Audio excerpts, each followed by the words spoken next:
Bonsoir et bienvenue dans ces conversations du CRIF.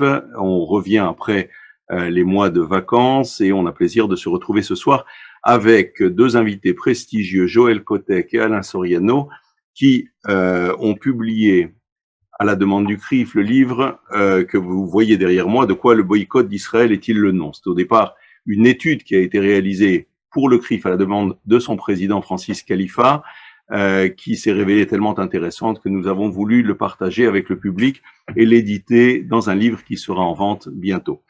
Alors, je vous présente rapidement Joël Kotek et Alain Soriano. Joël Kotek, il est professeur à l'Université libre de Bruxelles. Il est enseignant à Sciences Po Paris.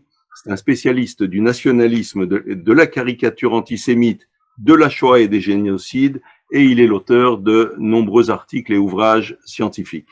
Quant à Alain Soriano, il est titulaire d'un master en sciences politiques de l'Université libre de Bruxelles, d'un executive master de la Solvay Business School. Il est le directeur du Centre d'études et de recherche en sciences politiques et il donne régulièrement des conférences et des séminaires. Il est aussi l'auteur de nombreux articles scientifiques sur le conflit israélo-palestinien ainsi que sur les principes et les fondements des démocraties libérales. Donc on est en présence, vous le voyez, de spécialistes du sujet que l'on va traiter ce soir. Je rentre avec vous dans le sujet tout de suite. Le BDS, l'organisation qui s'appelle Boycott des investissements et sanctions, se présente comme un mouvement démocratique, progressiste, antiraciste et anticolonialiste qui se bat pour le respect du droit de l'égalité et de la justice. Alors, Joël, Alain, le collectif se définit lui-même, mais est-ce que cela correspond à la réalité?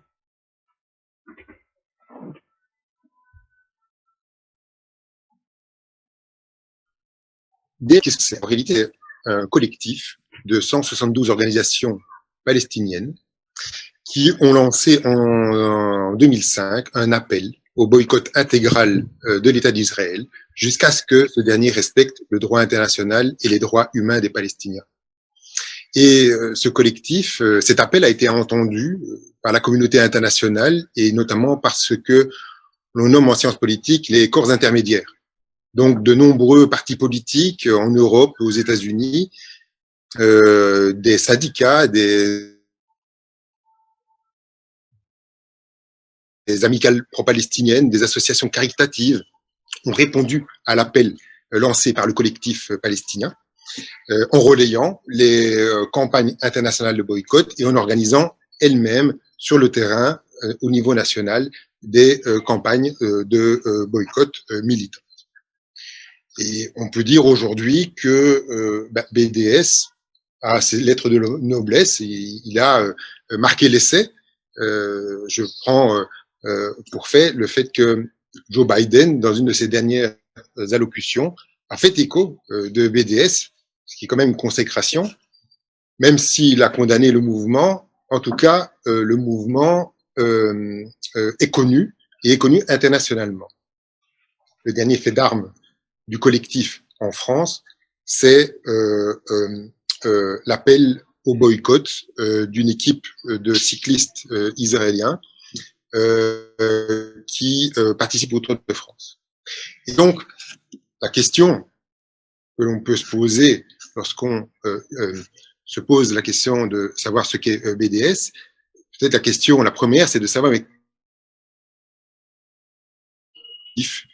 aussi, qui n'est pas très, qui est assez récent, qui n'était pas connu il y a quelques années. Comment se fait-il que ce collectif est soudain sur le devant de la scène internationale? Et une partie de la réponse à cette question provient probablement de l'image positive que le collectif dégage auprès de l'opinion publique internationale, de par ses éléments de langage. Alors, Joël et moi, on a décortiqué la mécanique du collectif, on a décodé les éléments de langage et on est arrivé à la conclusion qu'il y avait un gouffre énorme entre la manière dont le collectif se présentait, donc l'image qu'il voulait donner de lui, et ce qu'il était en réalité. Ce que nous, on a appelé la face cachée de BDS. Alors, l'image positive, vous l'avez rappelé, est basée sur, pour moi, 6 piliers. BDS se présente aux yeux du grand public de la manière suivante. D'abord, c'est un mouvement qui se déclare pacifiste. C'est un mouvement qui dit que son seul objectif est la recherche de la paix. C'est un mouvement qui se présente également comme non violent. Il dit que ses actions de boycott sont non violentes et pacifiques. Il s'inscrit également dans une vision progressiste de la société. Il fait sienne des valeurs universalistes et de la lutte antiraciste. Il se dit novateur. Il date sa création de 2005, donc assez récent. Il se dit pareillement faiblement structuré, c'est-à-dire qu'il donne l'impression qu'il est une émanation, une initiative citoyenne spontanée, un peu à l'image du mouvement Nuit debout ou des Gilets jaunes, donc quelque chose qui viendrait du bas et pas du haut, et qui aurait fait irruption sur le devant de la scène un peu par hasard. Et 6e pilier, dans sa communication, BDS revendique une filiation naturelle avec Nelson Mandela et l'ANC dans le cadre de la lutte contre la ségrégation raciale en Afrique du Sud. C'est sa référence historique. Et donc, l'image positive dégagée aujourd'hui par BDS, elle repose sur ces 5 piliers. Et la question que l'on s'est posée, c'est de savoir, mais est-ce que ça correspondait à la réalité? Et après avoir analysé de nombreuses campagnes de boycott, les messages véhiculés à travers ces campagnes, le fonctionnement interne et organisationnel de BDS, on est arrivé à la conclusion que la réalité ne correspondait pas du tout à l'image qui était donnée. On pourrait discuter des heures de ces histoires, mais je vais vous donner quelques exemples pour illustrer le propos. BDS se présente d'abord et avant tout comme un mouvement non violent. Ses actions, dit-il, sont pacifiques et non violentes. Mais la réalité est tout autre. J'en veux pour preuve, par exemple, le vocabulaire extrêmement, d'une violence inouïe, extrêmement violent, belliqueux à l'égard de son adversaire. Lorsqu'il parle d'Israël, c'est toujours dans des termes véhéments. Israël est qualifié au choix d'État voyou, criminel, assassin, tueur d'enfants. Donc, pour un mouvement qui se veut pacifiste et non violent, rien que la sémantique, le vocabulaire utilisé à l'égard de l'adversaire désigné est d'une violence inouïe. D'ailleurs, BDS lui-même considère que ces actions de boycott sont des actions punitives. Une punition, c'est toujours violent. D'ailleurs, dans ses actions militantes, il utilise régulièrement le chantage, les menaces, la pression. Il y a eu un cas, il y a quelques années, d'un recteur de Sciences Po Rennes qui a reçu une missive de BDS qui lui demandait d'annuler l'organisation d'une conférence de l'ambassadeur d'Israël en France. Et dans la missive, le BDS donnait l'ordre au recteur d'annuler la conférence sous peine de poursuite pénale pour complicité dans crime contre l'humanité. Donc, vous voyez qu'un mouvement qui se dit non violent et qui adresse une missive d'une violence inouïe à un recteur en lui disant en lui rappelant qu'il risque la perpétuité s'il organise une conférence, il y a une différence entre la manière de se présenter et la réalité concrète des campagnes de boycott. En France, toujours, on peut prendre l'exemple de l'association France-Palestine Solidarité, qui, je le rappelle,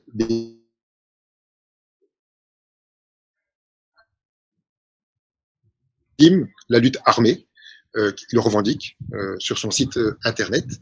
Elle considère que ça correspond à ce qu'elle estimait le droit international et pour cette raison demande la libération inconditionnelle de tous les prisonniers palestiniens détenus en Israël, même ceux qui ont du sang sur les mains.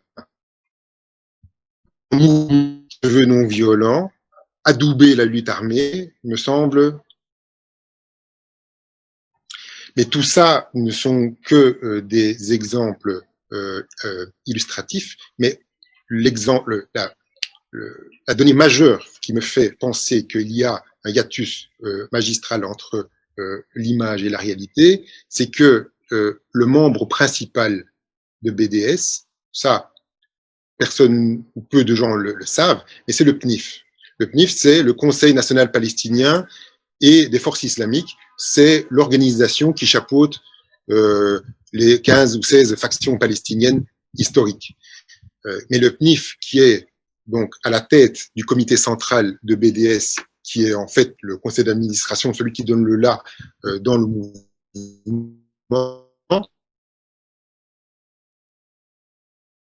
le Hamad islamique. Donc, on voit un mouvement collectif qui se présente comme non violent, mais qui a comme membre principal des organisations comme le Hamas islamique, qui sont considérées par l'Europe comme des organisations terroristes.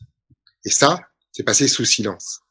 Dans les éléments de langage de BDS, vous ne trouverez jamais une allusion quelconque au membre principal du collectif. Alors, si je peux me permettre, Alain, je reviens sur une question parce que dans votre propos, vous avez parlé de BDS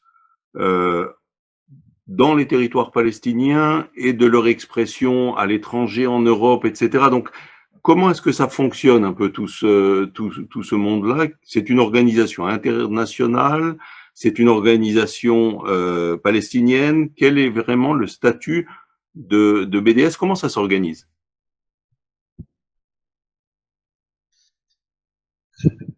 D'abord, au niveau juridique, il n'y a aucun statut. C'est une nébuleuse. Donc, il n'a aucun statut juridique. Impossible de déterminer un siège social. Ce faisant, quand on retrace, on déroule le fil, on se rend compte que l'origine est palestinienne et le collectif se revendique est un collectif qui représente la société civile palestinienne. Donc, à la base, le collectif fait partie du mouvement national palestinien. Il se fait que dans la structure,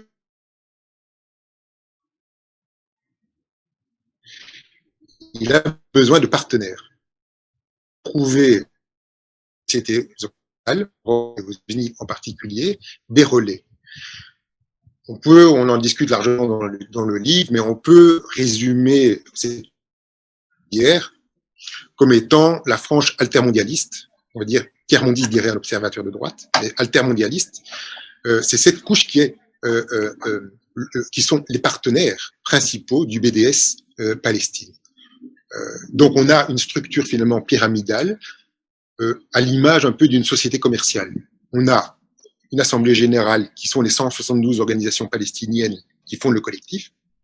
On a un conseil d'administration qui est le comité national du BNC, c'est-à-dire le comité central qui pilote et qui donne le là, dans lequel on retrouve notamment le PNIF, mais également d'autres associations qui sont basées soit à Gaza, soit en Cisjordanie. Et puis ensuite, on a à l'étage en dessous ce que moi j'appelle un peu les commerciaux, c'est-à-dire ceux qui en Europe vont vendre l'image et véhiculer les idées de BDS Palestine. Et ça, c'est la couche altermondialiste. Et puis alors en bas de l'échelle, en bas de la pyramide, on trouve les sympathisants et les militants, qui sont à l'image des ouvriers dans une chaîne, les simples exécutants de l'ordre qui vient d'en haut. Voilà un peu comment est organisé aujourd'hui BDS dans son ensemble. Donc c'est d'abord et avant tout un collectif palestinien. Et c'est très directif. Et c'est pas du tout un mouvement, comme tu l'as dit, hein, c'est un mouvement qui est dirigé de main de fer par un groupe très restreint de gens, et notamment Omar Barghouti. Et notamment Omar Barghouti, qui est un peu le porte-parole de BDS. Mais des Barghouti, il y en a plusieurs dans l'histoire. Et l'hypothèse qu'on formule dans le livre, c'est qu'en réalité, peut-être le vrai Barghouti, c'est le Marwan Barghouti, celui qui est en prison pour, je crois, il a pris 5 fois perpète pour des meurtres commis lors de la seconde intifada, et qu'on nomme aujourd'hui d'ailleurs le Mandela palestinien. Donc, c'est l'hypothèse qu'on fait dans le livre. Il est membre du du Fatah, enfin c'est un ex-membre du Fatah. Donc voilà. Et alors il y a aussi Mustapha Barghouti qui fait partie du PACBI, qui est un autre membre important du comité central. Alors, comme vous l'expliquez parfaitement dans le livre, il y a différents étages, il y a différents niveaux de décision, niveaux de réflexion, etc. Souvent, quand on entend les gens s'exprimer en Europe, on entend des revendications, notamment par rapport au territoire conquis par Israël en 1967. Et donc, on pense que le boycott, très souvent dans les conversations, que le boycott est la réponse à l'occupation israélienne dans ces territoires. Or, quelle est effectivement, vous qui avez étudié et qui l'expliquez très bien dans le livre, les revendications territoriales du BDS? Alors, en gros, effectivement, on s'était intéressé, la question principale, est-ce que le mouvement BDS, est-ce qu'il est légitime? Est-ce qu'il ne s'intéresserait effectivement qu'à la défense et au boycott des produits qui seraient produits notamment dans les territoires qu'on dit occupés? Et voilà la question. Et en fait, en analysant finalement le discours, puisqu'on a lu tout ce qu'ils disent, on a regardé tous les sites internet, parce que Dieu sait qu'il y en a beaucoup, et on a beaucoup lu aussi Barghouti, qui est quand même le leader charismatique, qui a reçu même un prix prestigieux à l'université de Yale, ce qui est absolument le prix des droits de l'homme, appelé le prix Gandhi des droits de l'homme. En fait, ce qu'on remarque, c'est que l'objectif principal, en fait, c'est le retour de l'ensemble des réfugiés palestiniens dans ce qui est aujourd'hui Israël. Et il le dit lui-même, si un jour ce retour est possible, eh bien, ça signifiera qu'il n'y aura plus d'État d'Israël, puisqu'il y aura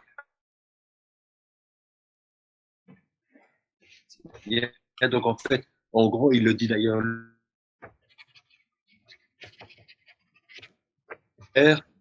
où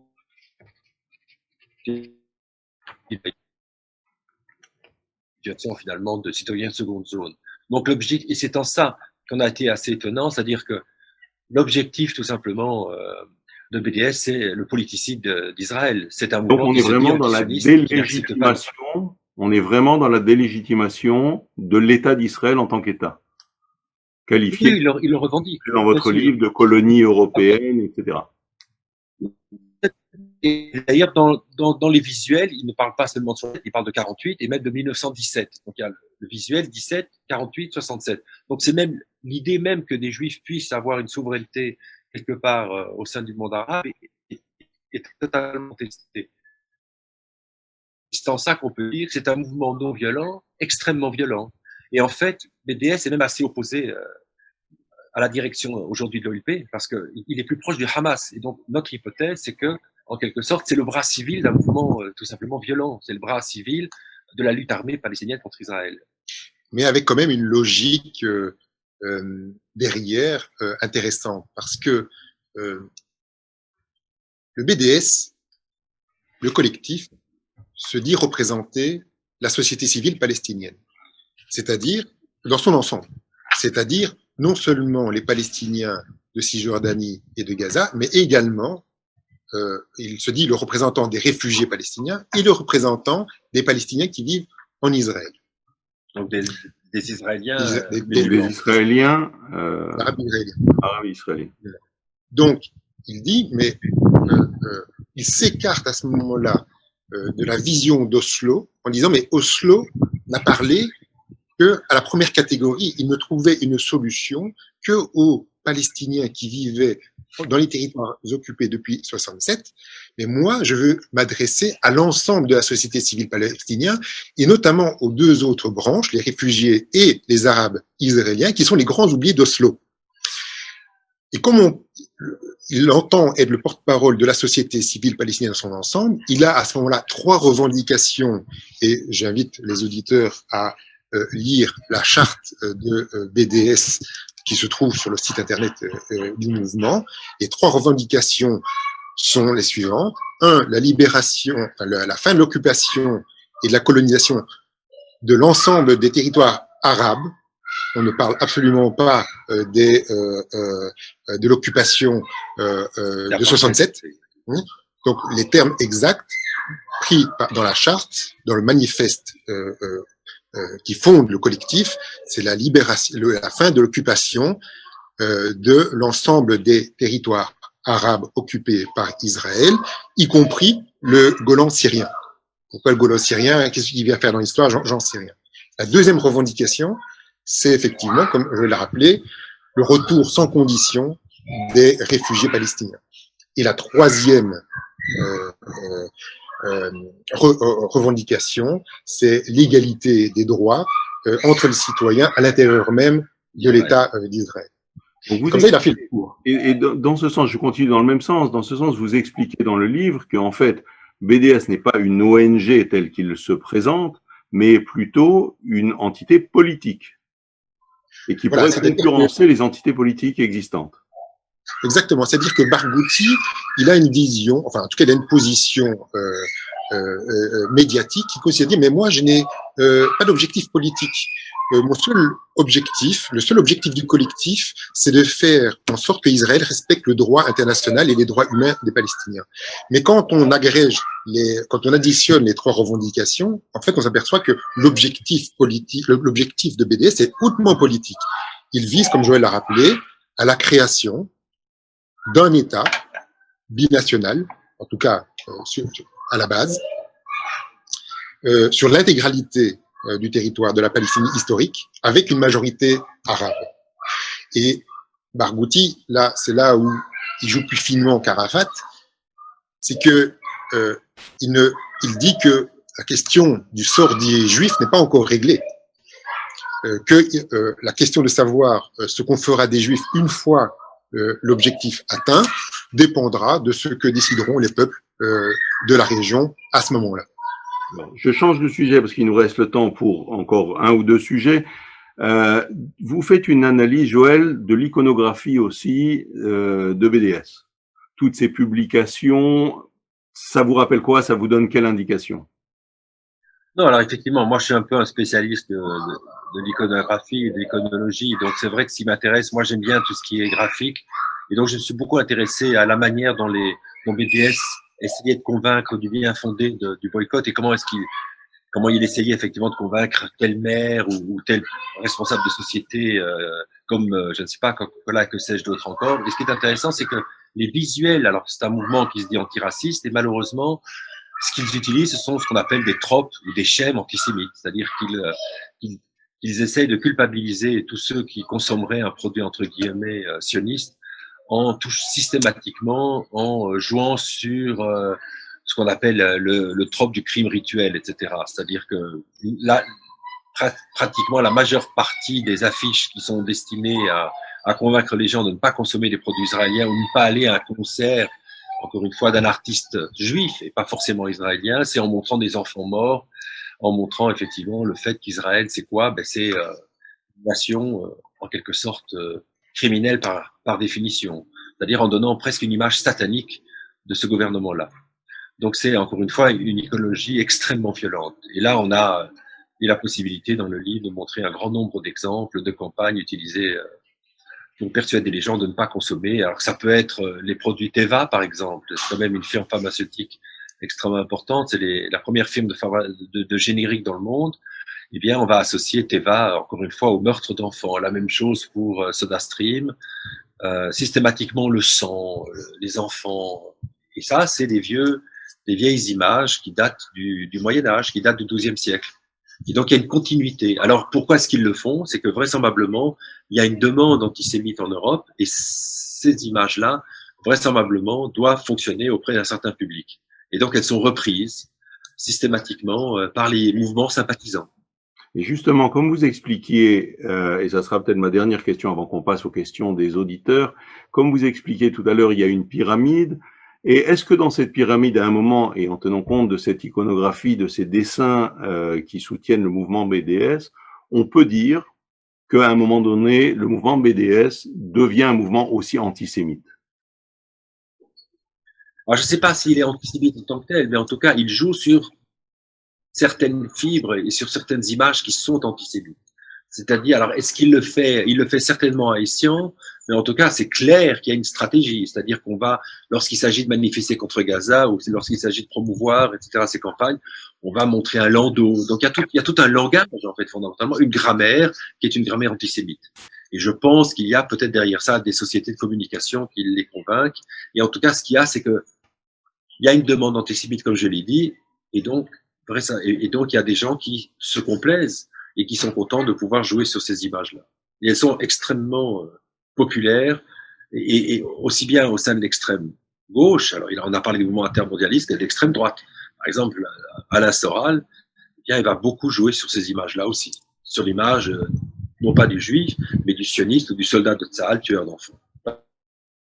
D'accord. Marie Salade, puisque vous savez que les conversations, c'est un échange, mais aussi la possibilité pour le public de poser des questions, le public qui est sur Facebook, est-ce que vous avez des questions du public? Oui, d'abord, merci beaucoup à nos invités, Joël Kotek et Alain Soriano, et merci à vous, Robert Egenès, de l'avoir animé. On a eu des questions des internautes sur le Facebook Live. Alors, une première question, peut-être un peu géopolitique, on n'en a pas parlé au cours de cette conversation.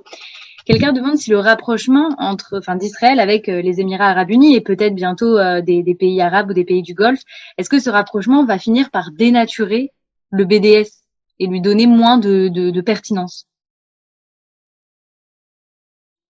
Moi, je ne pense pas qu'il y ait un impact majeur dans la vision et dans l'objectif politique de BDS.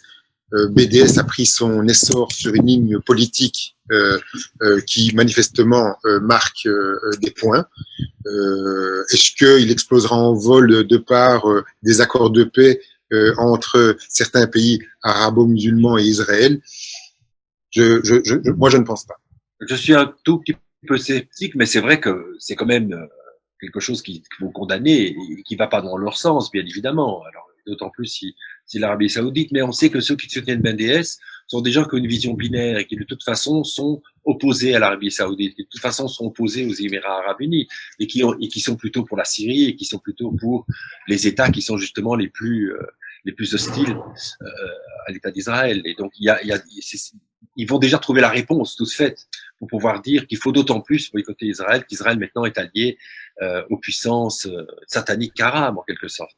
Il faut bien se rendre compte qu'on parle avec des gens qui ont une vision en fait obsessionnelle de l'antisionisme. Parce que ce qui est quand même étonnant, c'est qu'on s'est intéressé à la question du boycott, et le seul État qui est boycotté aujourd'hui, dont les produits sont boycottés, on le sait, c'est quand même l'État d'Israël. Personne ne songerait à créer un BDS concernant les produits chinois, concernant les produits turcs. On sait quand même que la Turquie occupe une partie de Chypre, elle occupe une partie du territoire syrien, et pourtant personne ne songerait, ça paraîtrait totalement incongru. Donc ce qui fait qu'il y a derrière BDS, il y a aussi un mystère, le mystère de l'antisémitisme, le mystère des relations des nations avec les Juifs. Et c'est en ça que c'est intéressant aussi. Comment vous expliquez le soutien de beaucoup d'ONG qui sont en Israël, le soutien qu'ils apportent au mouvement BDS, notamment d'ONG européennes? Mais ça, ce qui est bien dans la fiche qu'on a choisie, on a mis Ignorance is the choice. Et le problème, c'est que on a encore affaire aujourd'hui à des dirigeants européens qui ont connu la Shoah, qui ont connu Joseph, si on parle de la Bible, et qui savent, effectivement, qui connaissent, qui se souviennent qu'Israël a accepté en 47 le partage, effectivement, de la Palestine, et que ce sont les Arabes qui ont envahi.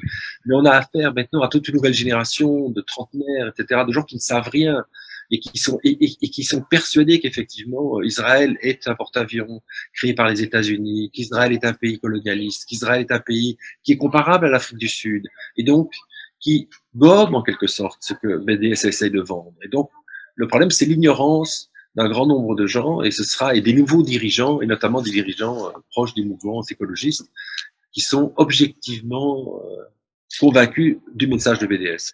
Moi, je rajouterais juste que au-delà de l'ignorance, il y a également cette vision idéologique d'un monde binaire avec une lutte contre le régime de démocratie libérale et dans ce combat idéologique contre la démocratie libérale, bien évidemment, Israël se trouve du côté de l'axe du mal.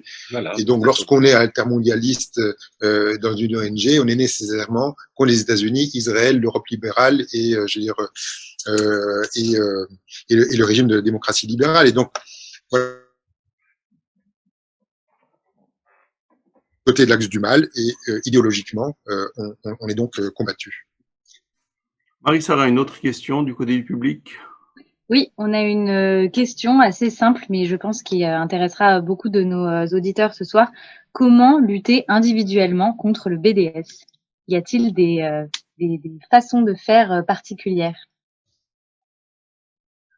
Alors, ce qu'il faut, effectivement, c'est pouvoir, lorsqu'il y a des campagnes qui sont lancées, c'est de pouvoir répondre, effectivement, et d'essayer de contacter les différentes organisations qui promeuvent le boycott. Mais c'est pas évident, hein. Par exemple, chez nous, en Belgique, il y a les jeunes socialistes sont pour le BDS, les jeunes écologistes sont pour le BDS. Donc, c'est un combat de tous les jours où il faut essayer, non pas de stigmatiser, où il faut essayer d'expliquer à ces gens-là qui sont bernés et que BDS, c'est pas Shalom Arshab. Hein, Shalom Arshav, c'est important, c'est un mouvement respectable, mais BDS, c'est un mouvement plutôt violent qui prône la disparition de tout simplement l'État d'Israël. Donc c'est un combat tous les jours. Autre question? Oui, une dernière question. En fait, je crois d'ailleurs que vous y consacrez la dernière partie de votre livre. BDS est-il antisémite? Je pense que vous y avez partiellement répondu, mais peut-être pour conclure cette conversation.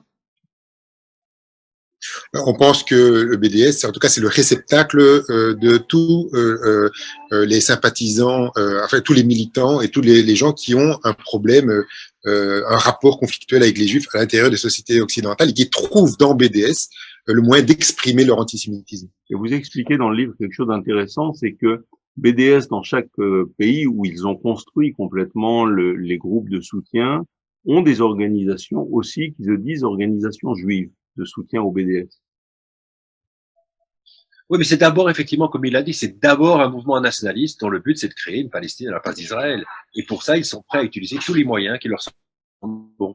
Et ce, y compris, sachant l'obsession d'Israël au sein de la gauche et de l'extrême droite, en utilisant tous les moyens possibles, et ce, y compris les schèmes et les tropes antisémites. Et les organisations juives qui supportent le BDS sont toutes dans la même catégorie idéologique. Elles sont ce sont des anciens staliniens, en fait. C'est toute cette branche, l'Union juive pour la paix, l'UPJB ici à Bruxelles. Donc, elles sont toutes dans la même logique idéologique et avec une vision, effectivement, du juif qui est totalement à l'opposé d'une vision communautaire ou communautariste. Ce sont en quelque sorte des idiots utiles, avec comme la CAP-JIPO, là, on a affaire à des gens qui... Moi, j'aurais une dernière question avant qu'on se quitte. C'est une partie de votre livre qui est particulièrement intéressante. Vous expliquez que BDS, c'est une start-up qui a réussi. Alors, expliquez-nous un peu cette notion de la start-up.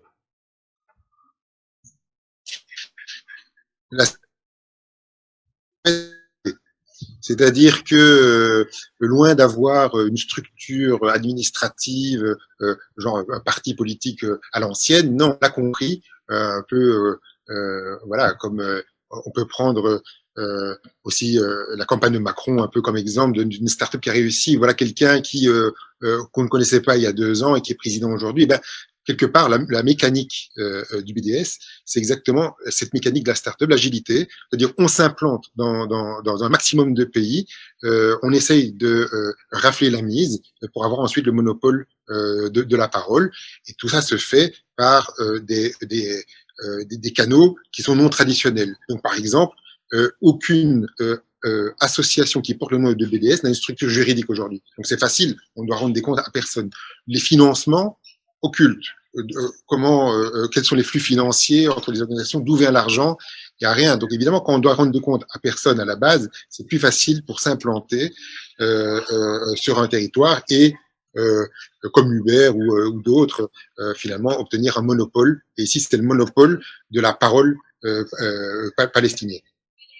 En tout cas, ce qui est intéressant de voir, c'est que ce système-là est basé quand même sur beaucoup de non-vérité, de mensonges même, et qu'il est de notre devoir de le combattre, ce que nous faisons, parce que ce qui est évident, ce que l'on voit sur le terrain, c'est que la délégitimation d'Israël, le boycott d'Israël, qui d'ailleurs interdit en France, sont de nature à générer dans des esprits faibles de l'antisémitisme et de l'antisémitisme violent dans la société française. Et c'est cela qu'au CRIF, en tout cas, nous combattons. Et c'est pour ça que nous vous avions demandé de faire une étude académique sur ce qu'était le boycott.